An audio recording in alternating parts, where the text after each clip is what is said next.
果然不错呀。那是自然的。来的正好，保护我三弟。哎，大哥，大哥！哎呀，哎。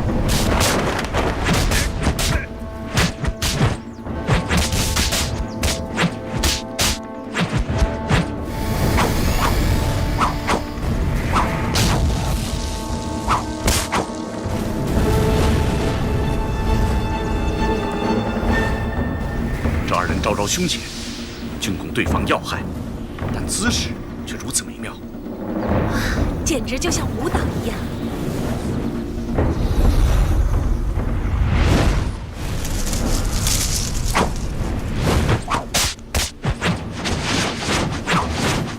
好，举重若轻，潇洒如意，这样的舞路我从来没见过。哎，王姑娘，这是哪一门功夫啊？呀！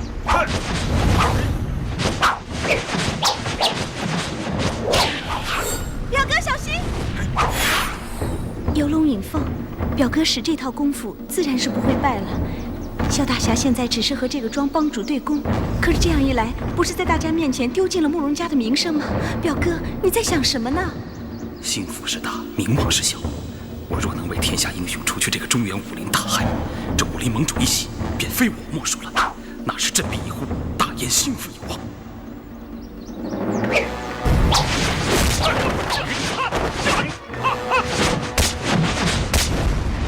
他只关心他表哥的安危，他的眼睛绝不会离开慕容公子，往我身上看一眼的。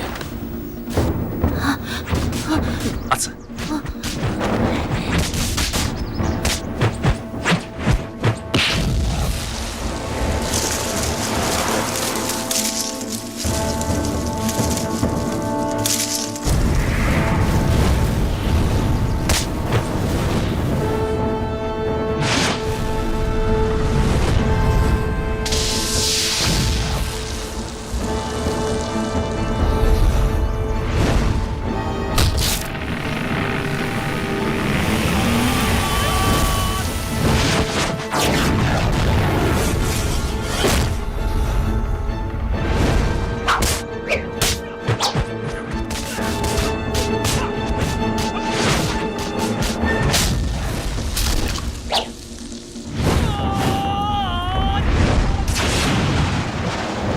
杀了萧峰之后，这仇练帮主变成了我的大敌。哼，我要叫他们两败俱伤。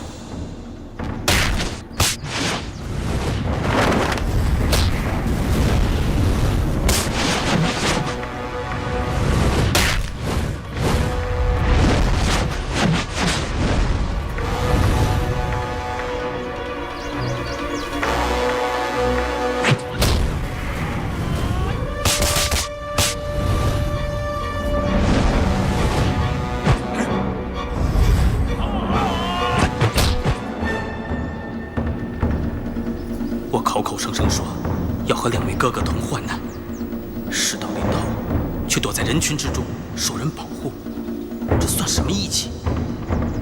反正左右是个死嘛。我虽然武功不行，但以凌波微步也能和慕容复纠缠一番，让大哥腾出手来，先打退那个仇脸。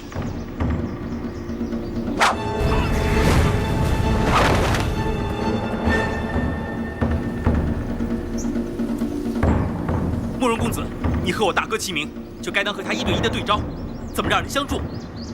就算勉强打个平手，岂不是让天下英雄耻笑吗？来，有本事你打我呀！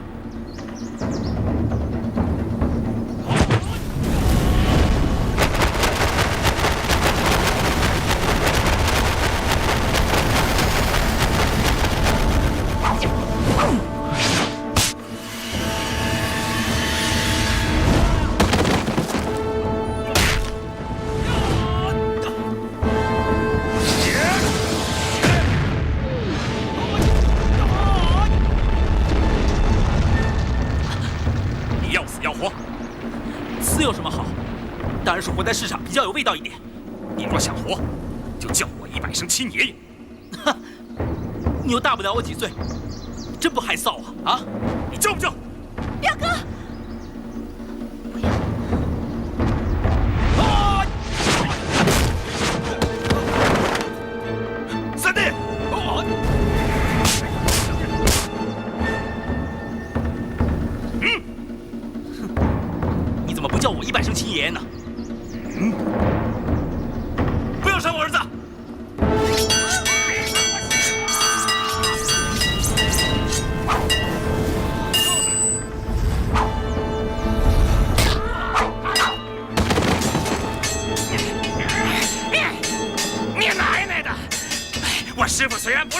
西，但总也是我岳老二的师傅。你打我师傅，就如同打我岳老二一般。万一我师傅贪生怕死，叫了你一声亲爷爷，你岂不是比我岳老二还要大出1、2、3，大出3辈了吧？实在是欺人太甚！我跟你拼了！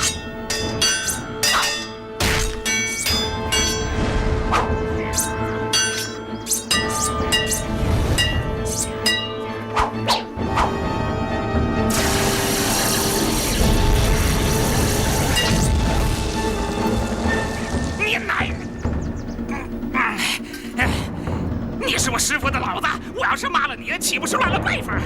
等有机会，我一定要悄悄的把你脑袋瓜子剪下来。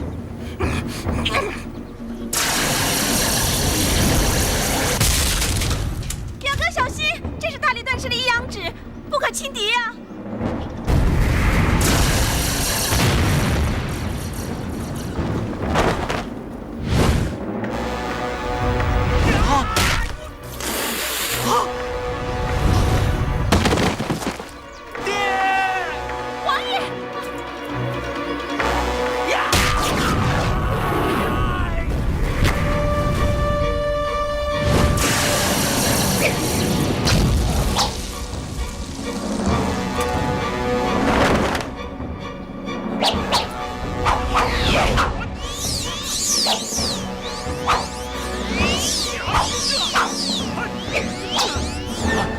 主公，主公，扶我起来！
侠义为先，你身为一帮帮主，却和星宿派的一帮妖人在一起同流合污，真是辱没了丐帮数百年来的美名。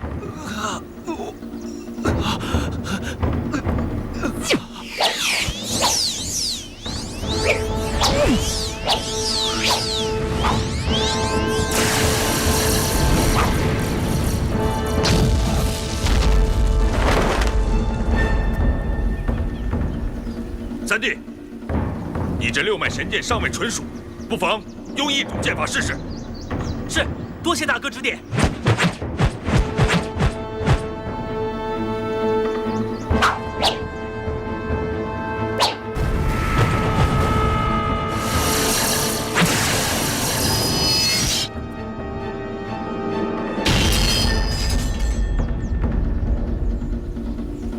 王姑娘，你出声帮一下公子爷吧。我的6脉神剑一窍都不通啊！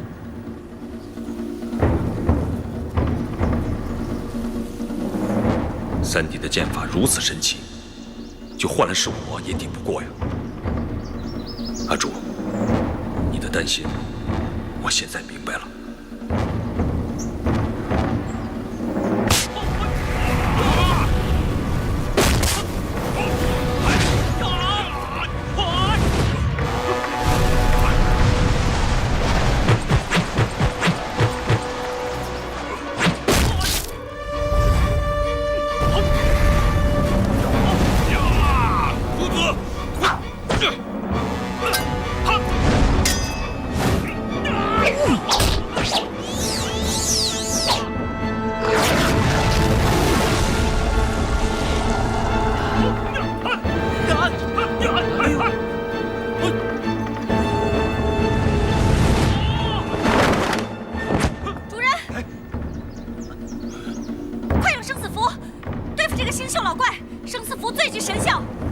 姑娘接着。多谢大哥。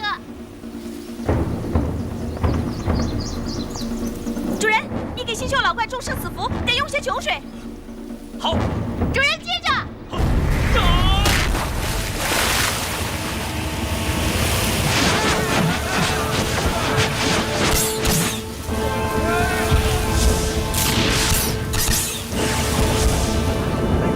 哎，星宿老仙，神东王的，哎，这大秀一摆啊，这贼人就死定了。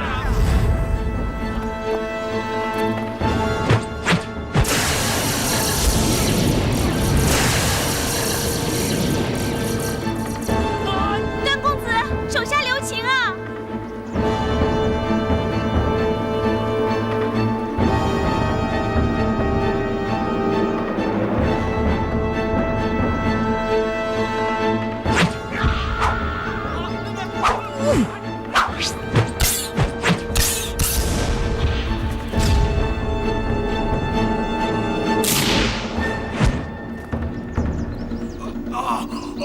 羊啊，羊！哎呀，羊啊！什么了？哎呀，这哎呀！不打了！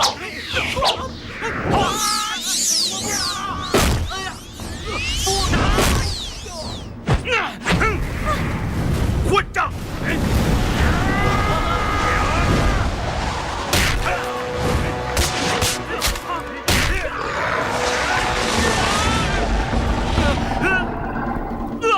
收上我家公子！表哥，人家饶你性命，你却反下毒手！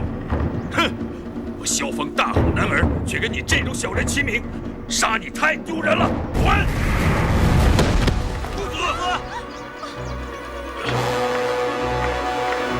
表哥，你没事吧？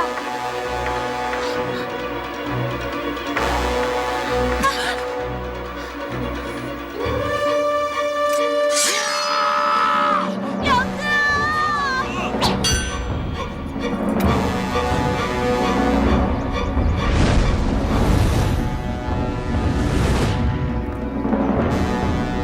你有儿子没有？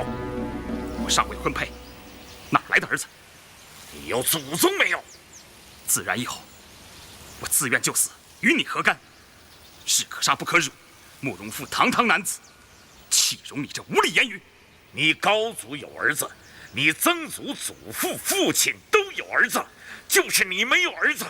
呵呵，大燕国当年慕容恪、慕容垂、慕容德，那是何等的英雄啊！却不料都变成了绝种绝代的无号之人。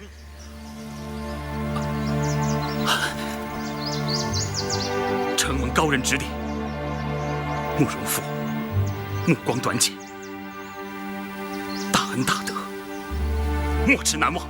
古来成大业者，哪一个不历尽千辛万苦？汉高祖有百等求和之困，唐高祖有降顺突厥之辱。倘若都像你这么引荐一颗，只不过是个心窄气狭的苏汉罢了，还怎么谈得上光复大燕国？我知道了，起来吧。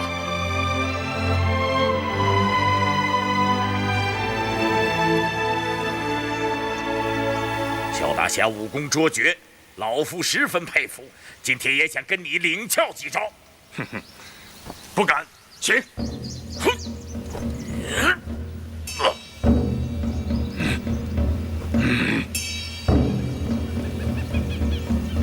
且慢！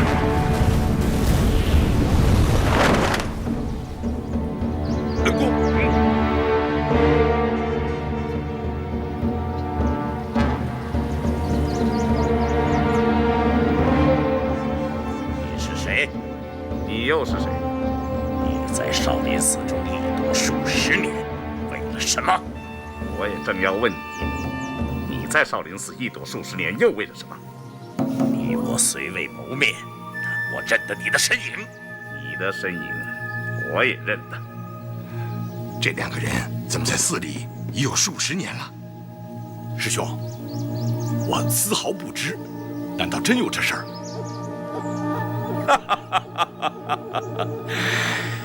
我藏身少林寺中是为了找一样东西。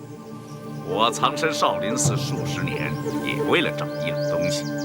这个东西我已经找到了，想必你要找的东西也应该找到了吧？否则的话，咱们3次交手，都没有分出胜负。尊家的武功了得，在下十分佩服，用不用再比试比试？阁下的武功我也十分钦佩，我想就是再比试下去的话，只怕也难分高下。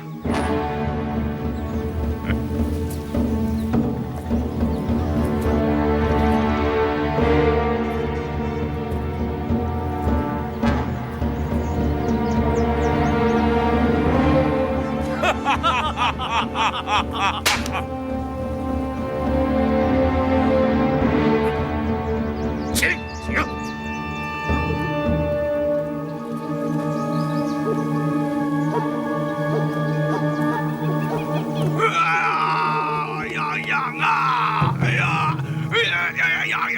阿弥陀佛。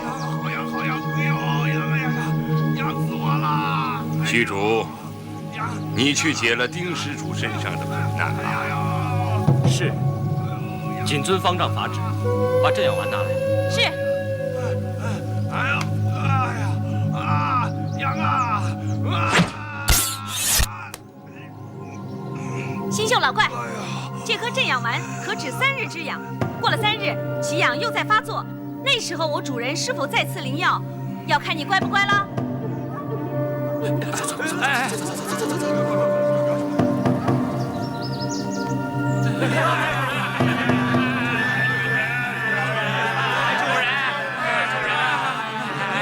救公主人，英雄无敌，我等小人，是我等小人，死心塌地，要为主人效犬马之劳，这天下武林盟主一席，非主人莫属。对呀，只要主人下令，小人赴汤蹈火，万死不辞啊！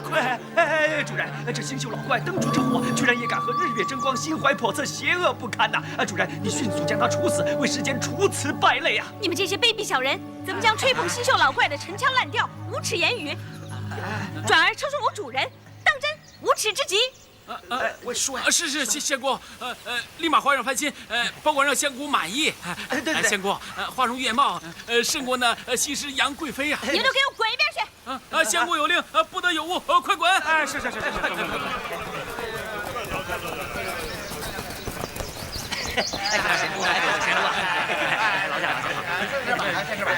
滚到后边去！后边！虚竹，你自立门户，日后当走侠义正道，约束门人弟子，令他们不要祸害江湖，那便是广积福德，多种善因。在家出家，都是一样了。是。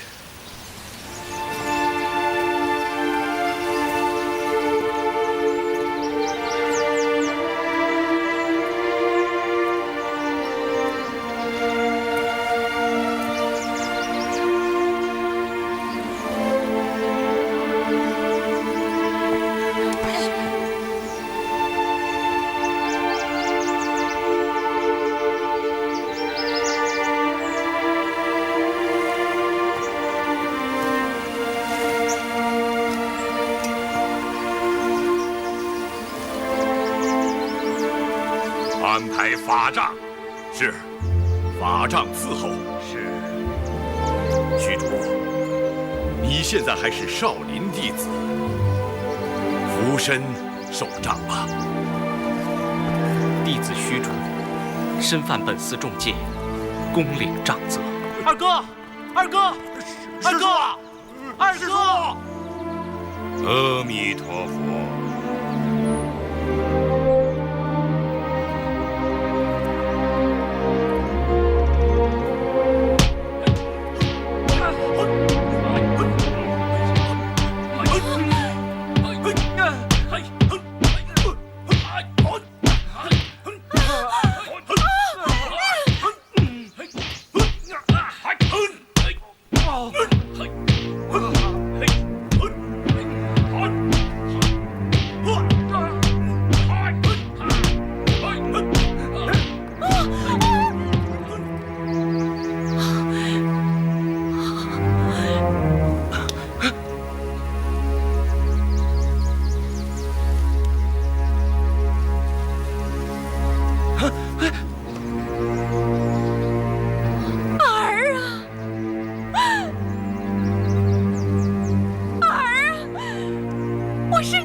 生下你不久，就在你背上和屁股上烧了9个戒点香疤。你说，你屁股上是不是有9个戒点香疤？我屁股上是有9个戒点香疤。你是怎么知道的？因为我是你的亲娘啊，儿啊！我终于找到我的亲生儿子了，我找到我的亲生儿子了，我找到我的亲生儿子了。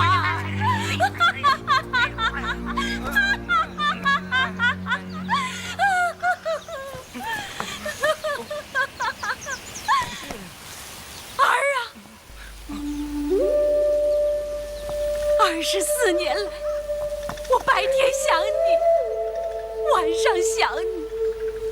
我气不过别人有儿子，自己的儿子却给天杀的贼子偷了去。所以你总是偷人家白白胖胖的娃儿来玩，玩够了之后就杀了他。原来你的儿子也是被别人偷去的。哎呦，可是别人的儿子哪有自己亲生的好啊？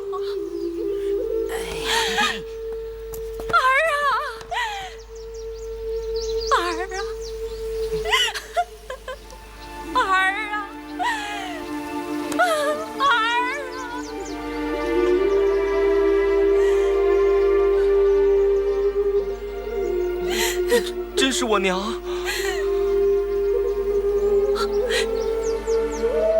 他是我的儿子，你不要再打他了。是哪个天杀的贼子偷去了我的孩儿，害得我们母子分离了24年。孩儿，我们走遍天涯海角，也要将他抓着，把他碎尸万段，剁成肉酱。我的武功敌不过他，可是我的孩儿武功高强，能报仇雪恨。你的孩儿是给人家偷去的，还是抢去的？你脖子上的2道血痕从何而来？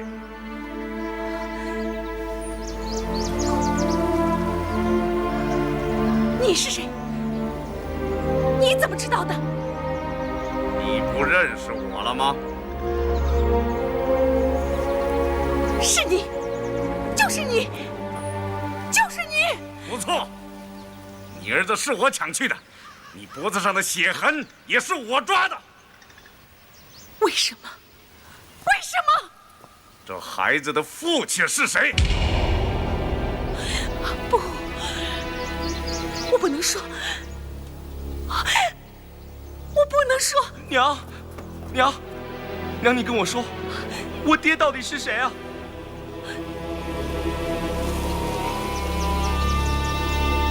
不，我不能说，孩儿。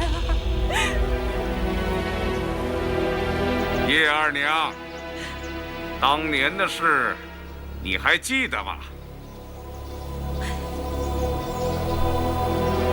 是我引诱了他，是我引诱了他。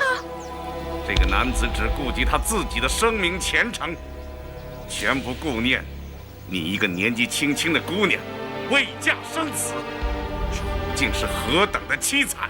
不，他顾及到我了，他给了我许多银两，他好好安排了我的下半生。可他为什么让你孤零零的漂泊江湖？我不能嫁给他，我不能嫁给他。你真的不想说出那个无情无义的男子是谁吗？不，我不知道，我不知道。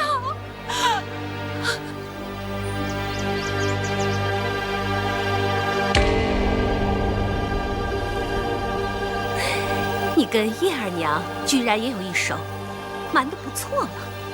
我所识女子之中有她在内吗？倘若当真害得她如此，纵然在天下英雄面前声名扫地，我也绝不能丝毫亏待于她。不，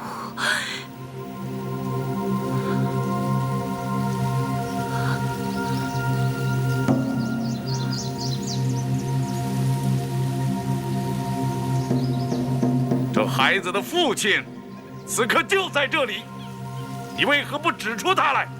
不，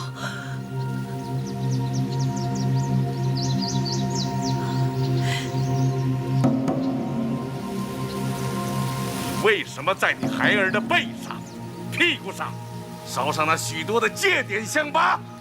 我不知道，我不知道。你孩儿一生下来，你就想要他当和尚吗？不是的，我求求你了，你别再问我了好吗？你别再问我了。你不肯说，我却知道，是因为这孩子的父亲，那也是一位大名鼎鼎的高僧。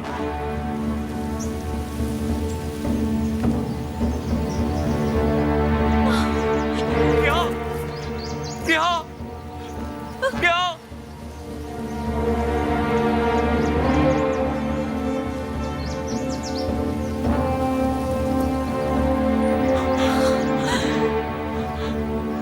孩儿，咱们走，这仇咱们不报了啊！咱们走，咱们走。且慢，我的话还没说完呢。叶二娘，你不是想知道我为什么抢你的孩子吗？是因为有人抢去了我的孩儿，令我家破人亡。我这全是为了报仇。有人抢了你的孩儿，你是为了报仇？正是。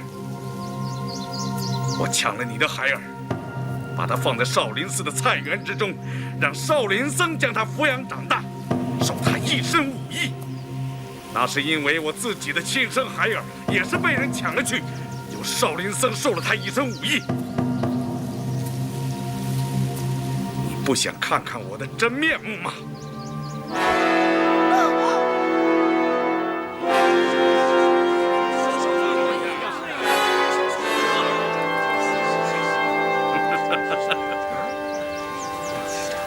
你到底是谁？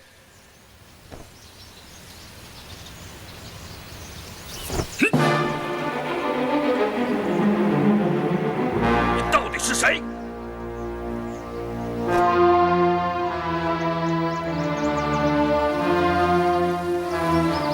萧远山。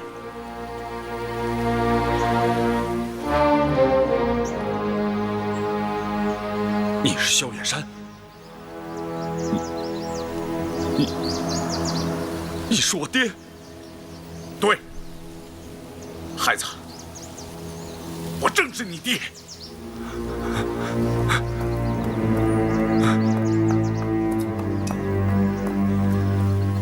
把踏面给我。是。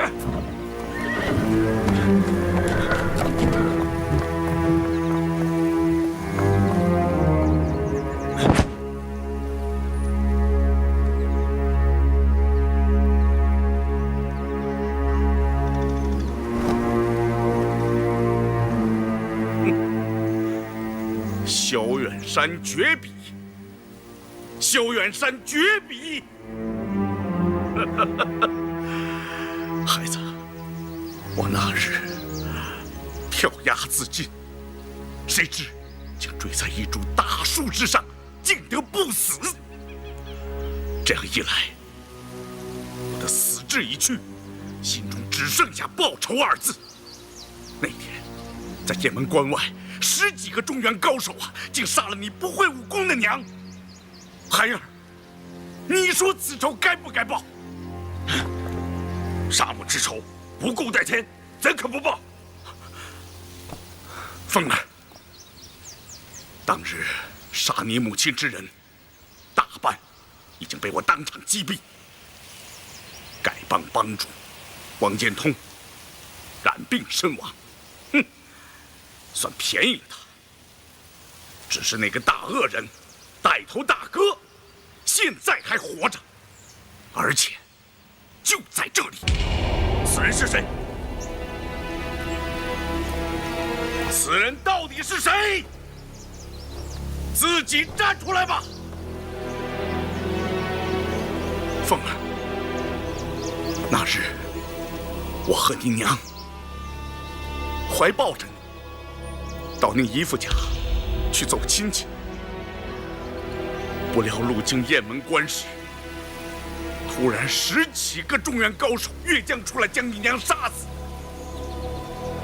大宋和契丹素来有仇，互相厮杀本不足怪，但他们却联手来伏击我。凤儿，你可知道这是为什么？我听智光大师说，他们误信了契丹武士要到少林寺夺取武学经典，所以当年你爹我并无夺取少林武学典籍之心，他们确实冤枉我了。好，我萧远山一不做二不休，你们冤枉我，不能白受你们冤枉。30年来，我隐身少林寺中，将你们的武学典籍瞧了个遍。少林寺的诸位高僧，你们听着，有本事你们把我萧远山杀了，否则的话，少林武功非流入大辽不可。这代恶人当年杀死我娘，还可以说是个误会。可是后来，他杀了我养父养母，让孩儿蒙受恶名。此人到底是谁？请爹指出来。凤儿，这回你错了。我错了，错了。那乔氏夫妇是我杀的。什么？是你杀的？我苦苦找寻的大恶人，原来就是你！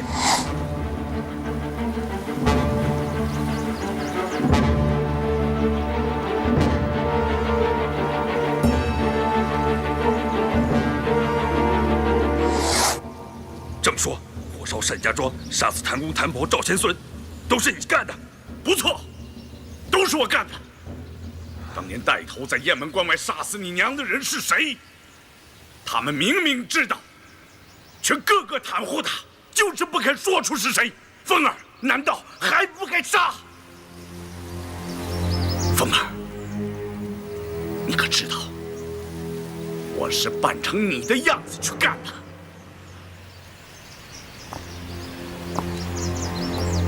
孩子，这也算是咱们爷儿俩给你娘报仇。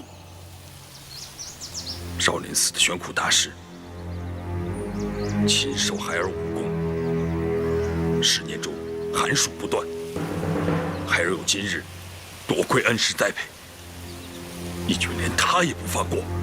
这些南朝武人，个个阴险狡诈，有什么好东西？玄苦是被我一掌震死的。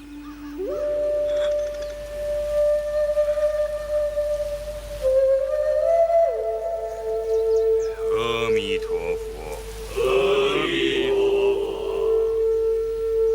杀我爱妻、夺我独子的大仇人之中，丐帮的帮主，也有少林派的高手。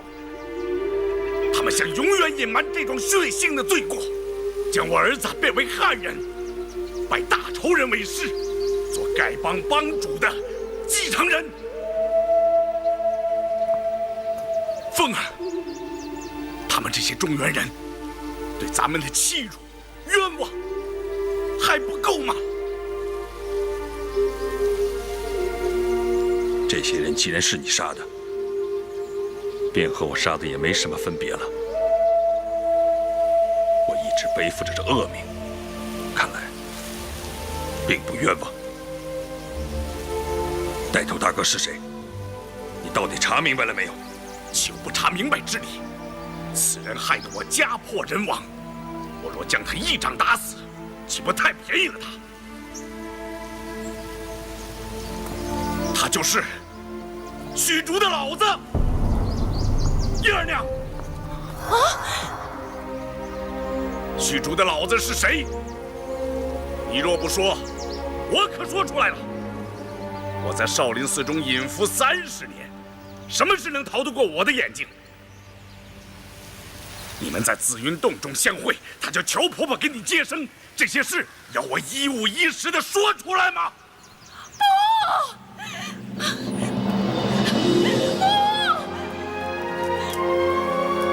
不要啊！不要啊！小老英雄，求求你大发慈悲，高抬贵手，放了他吧！我儿和你公子有八拜之交，结为金兰兄弟。他在武林中有那么大的声誉，年纪也那么大了，要打要杀，你就冲我来吧！我求求你了，求求你了，求求你了，求求你了！善哉善哉，既造业因，便有业果。虚竹，你过来。不要！不要！不要！不要啊！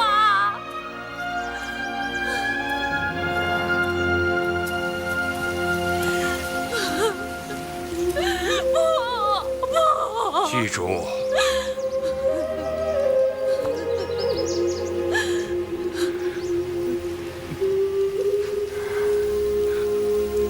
你在寺中24年，我竟然不知，你便是我的儿子。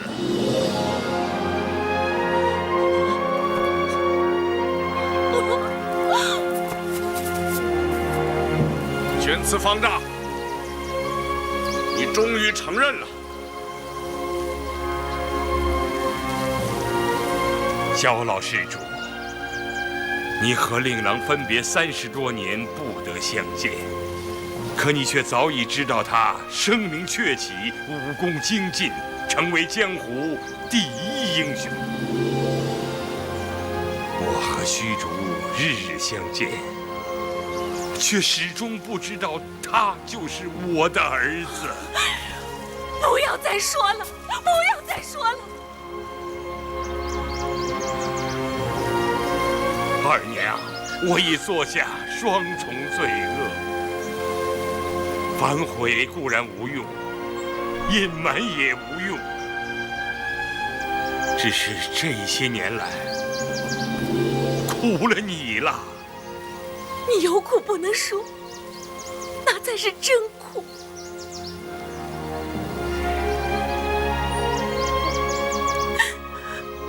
萧老施主，当年雁门关外一役，老衲铸成大错，众家兄弟为老衲包庇此事，又被你一一杀死。今日老衲以死相报，不算晚吧？玄慈大师，你确实该杀。不过，我敬你是一代高僧，我愿意和你一决生死。方丈，方丈，方丈！慕容博老施主，当年你假传音讯，说契丹高人萧远山要来少林寺夺取武学典籍，以致酿成种种大错，难道你就没有丝毫的内疚吗？阿弥陀佛。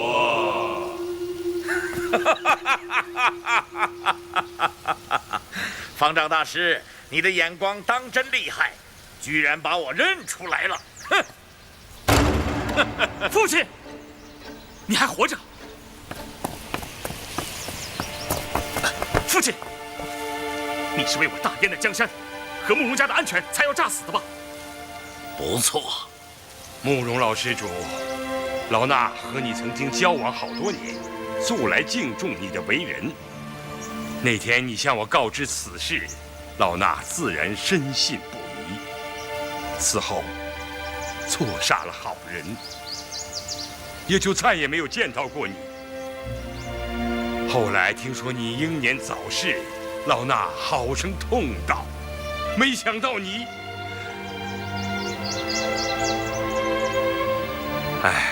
慕容老施主，老衲听到你对令郎的劝导，才得知你姑苏慕容氏是帝王后裔，所谋者大，那么你当年假传音讯的用意就再也明白不过了。只是你所图谋的大事并未成功，却白白的害死了许多无辜的性命。谋事在人，成事在天。慕容老贼，你这个罪魁祸首，上来领死吧！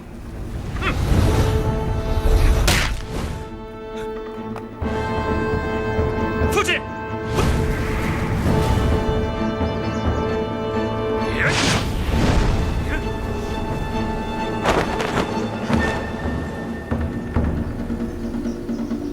诸位英豪，我知道你们不想让我活过今天，但杀我之仇不可不报。我先去杀了慕容老贼，再回来做个了断。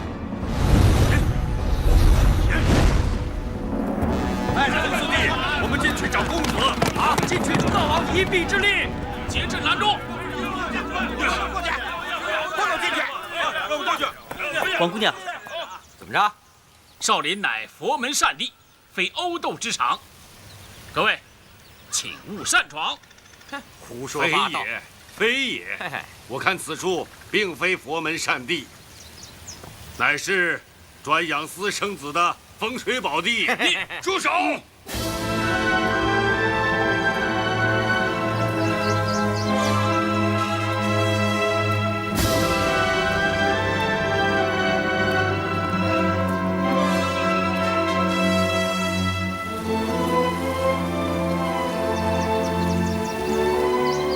老衲犯了佛门大戒，有伤佛门清誉，依本寺戒律，该当如何惩处？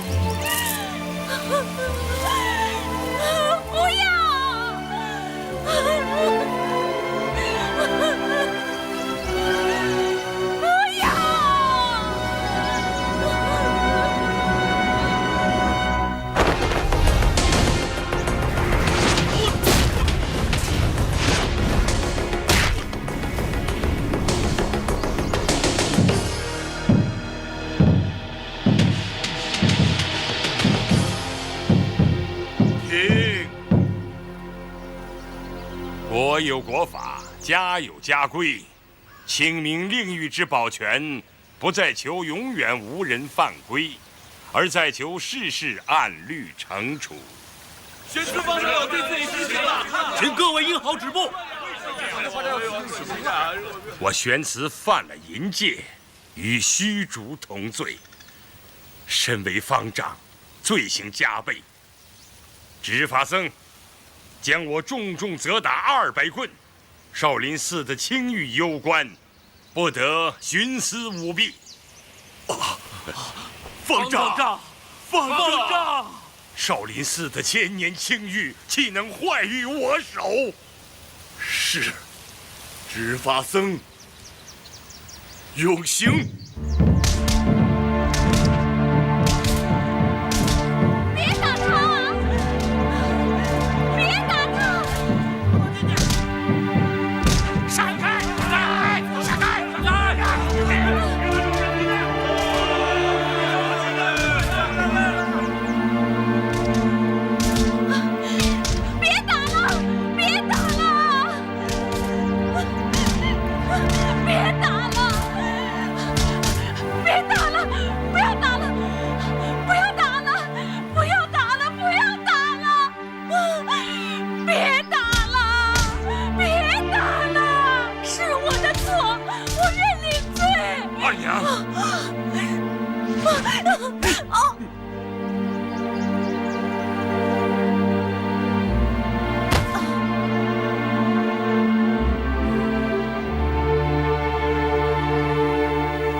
不是佛门女尼，何罪之有？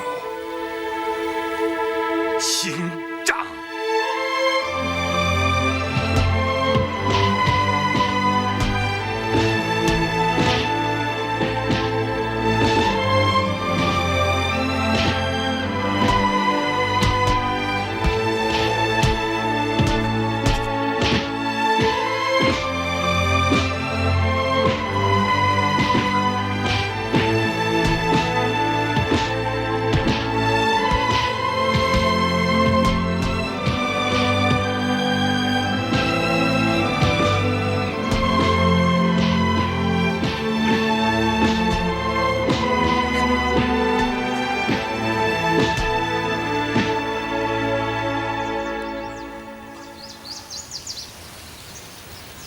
行完毕。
娘。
萧元山，是你们父子俩一起上呢，还是我们二老单打独斗，拼个死活呀？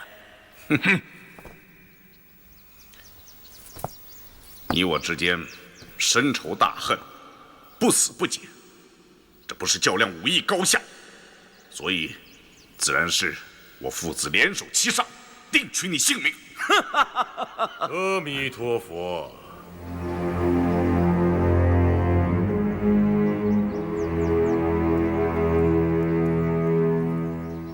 阿弥陀佛。慕容先生，当年听说先生西去，小僧十分悲痛。原来先生隐居不出，另有深意。今日相会，小僧很高兴。在下因家国之故装了回死，让大师挂念了。岂敢岂敢！那年小僧与先生讲武论剑，得蒙先生指点，又承先生以少林寺72绝技要旨相赠，小僧铭感于心。刚才大理的段公子与犬子相斗，是剑气纵横啊！天下第一剑之言，名不虚传嘛。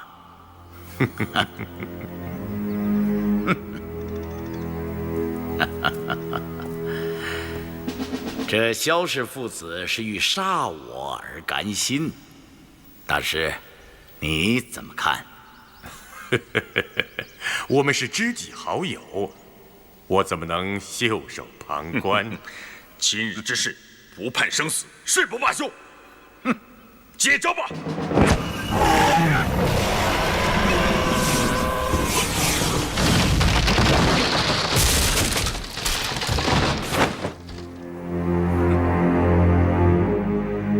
南慕容，北乔峰，果然名不虚传呐。小熊啊，我有一言，你听是不听？哼，任凭你花言巧语，休想叫我不报这杀妻之仇！我方3人敌你父子2人，哼，请问是谁多占胜面？哼，当然是你多占胜面。哼，萧氏父子英明盖世，生平怕过谁来？可是今天想要杀我，哼，却也难得很呐。不如我跟你做桩买卖，我让你来报仇，但你父子必须答应我一件事。你有什么诡计？只需你父子答应了这件事，便可上前杀我报仇，在下束手待毙，绝不抗拒。我师和富儿也不得上前救援。休息一下吧。哦，不要了，我们赶快走吧，千万别遇上窦延庆那个大恶人。娘，我想方便一下。那让娘陪你去吧。不，我还是自己去吧。哎，小心啊，阿紫。没事儿，没事儿，没事儿。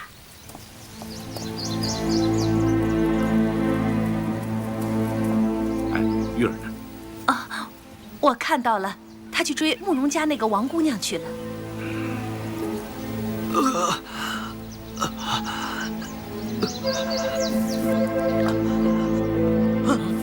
不好，有毒！张大哥，阿紫姑娘，张大哥，我来带你跑吧。不过你要听我的。好，可是我的腿断了。没关系，我背你，你指路走。这怎么行啊？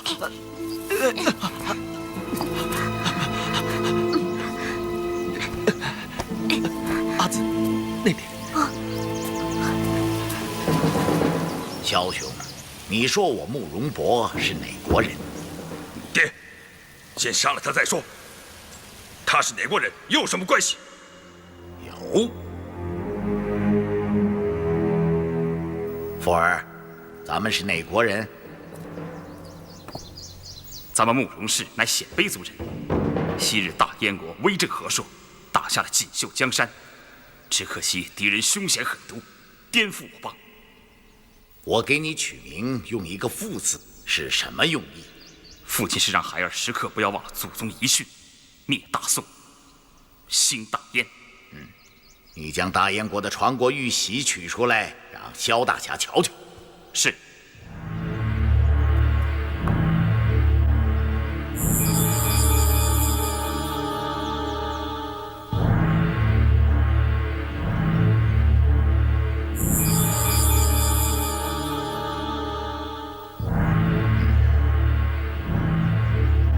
你将大燕皇帝的世袭谱表取出来，让萧老英雄过目。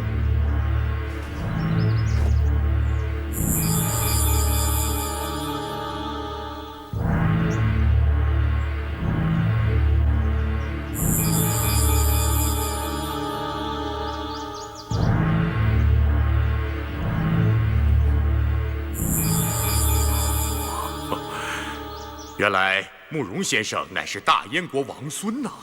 哦，失敬失敬。唉，亡国遗民，保住命，已经是不幸中的大幸了。只是历代祖宗的遗训，要兴复江山，我慕容博无能啊！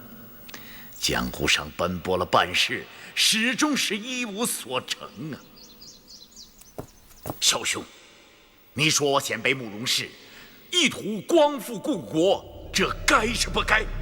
成则为王，败则为寇，没什么该不该的。萧兄直言极是，慕容氏若要兴复燕国，须得有机可乘啊！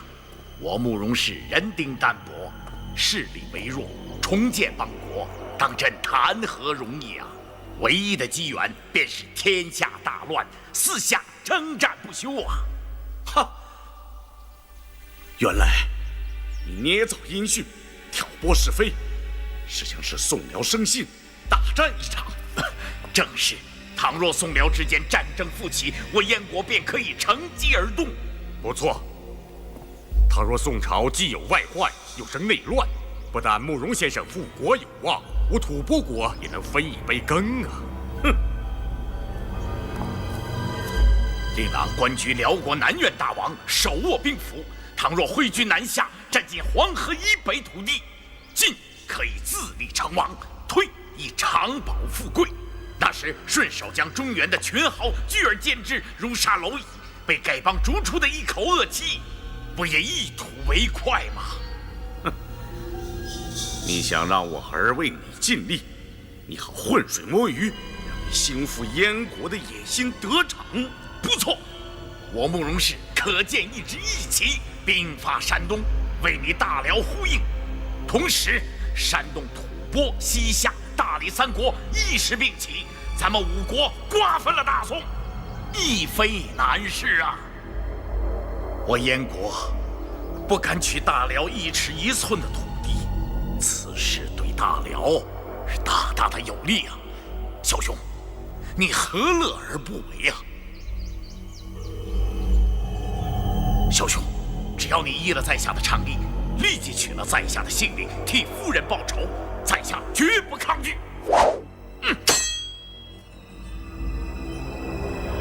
慕容老先生，倘若慕容先生甘心就死，那慕容氏大业则更加难成。先生这不是死得轻于鸿毛了吗？大师，此言差矣啊！哦，萧兄啊，你隐居江湖数十年，侠踪少现人间，可是萧大侠却英名播于天下，一言九鼎啊！萧大侠为了一个无亲无故的少女，尚肯冒险入聚贤庄求医，所以老朽希望我们能够联手抗宋。在下已筹算许久，这正是千载难逢的好机会呀！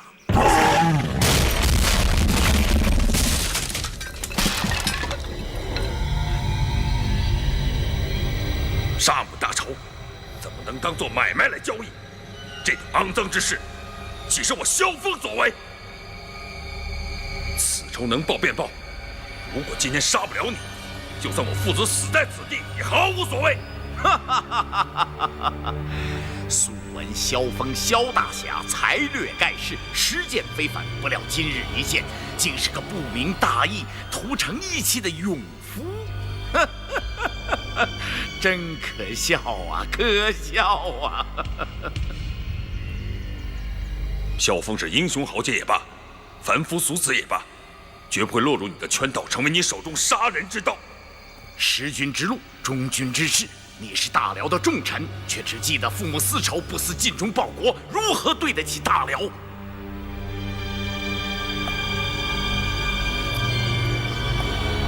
你见过边关上宋辽相互仇杀的惨状吗？